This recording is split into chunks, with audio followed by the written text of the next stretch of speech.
महोदय, इस देश के 3.5 करोड़ लोग विदेशों में जाकर के रहते हैं। उनके माँ बाप, सास ससुर अधिकांशतः इसी भारत में रहते हैं। ये जो भी बाहर और विदेश पढ़ने गए और नौकरियां किया, वो सिर्फ अपनी योग्यता के आधार पर गए हैं, ऐसा नहीं है। माँ बाप अपना पेट काट करके, अपना सुख त्याग करके और कभी कभी विदेश भेजने के लिए अपनी जमीन जायदाद बेच करके उनके विदेश जाने की व्यवस्था करते हैं। वो इतने शिक्षित हुए हैं, उसके लिए भारत सरकार की, किसी की भी सरकार हो, उसने जो एक सस्ती शिक्षा और स्वास्थ्य की व्यवस्था की है, उसका भी योगदान होता है। शुरू में जब ये विदेश जाते हैं तो माँ बाप की चिंता करते हैं। उनके बच्चे होते हैं तो माँ बाप को, सास ससुर को बुला लेते हैं, क्योंकि वहाँ देख रेख करने वाले लोग बड़े महंगे मिलते हैं। समय बीतता है, धीमे धीमे वो उनका लगाव अपने माँ बाप के प्रति घटता चला जाता है। मैं आपको इंदौर की एक घटना बताऊंगा। 20 दिन पहले एक ऐसे व्यक्ति के पिता की मौत हो गई।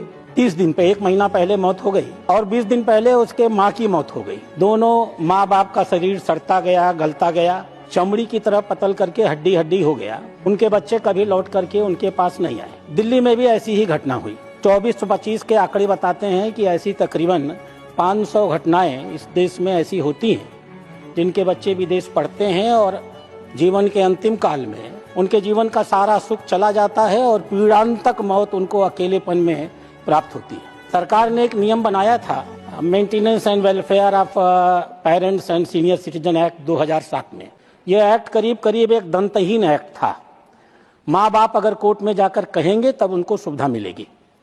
इसलिए मैं आपके माध्यम से माननीय विदेश मंत्री से आग्रह करूंगा, जो लोग विदेश जाते हैं उनसे एक एफिडेविट लिया जाए कि वो विदेश जाने के बाद अपने माँ बाप के अपने आय का एक निश्चित हिस्सा अपने माँ बाप की देखरेख के लिए अवश्य देंगे। माँ बाप के देखरेख के लिए केयर टेकर की नियुक्ति करेंगे। माँ बाप के हेल्थ इंश्योरेंस का प्राविधान करेंगे और कम से कम हफ्ते में एक बार अपने माँ बाप से फोन पर बात जरूर करेंगे। यह भी प्राविधान किया जाना चाहिए कि हर 6 महीने में माँ बाप से एक सर्टिफिकेट लिया जाए, सर्टिफिकेट ऑफ फुलफिल्ड ऑब्लिगेशन। और जो माँ बाप इस प्रकार के ऑब्लिगेशन सर्टिफिकेट्स नहीं देते हैं, भारत सरकार को ऐसे लोगों का पासपोर्ट निरस्त करना चाहिए और उन्हें वापस भारत में बुला लेना चाहिए। मैं आपसे यही आग्रह करता हूँ।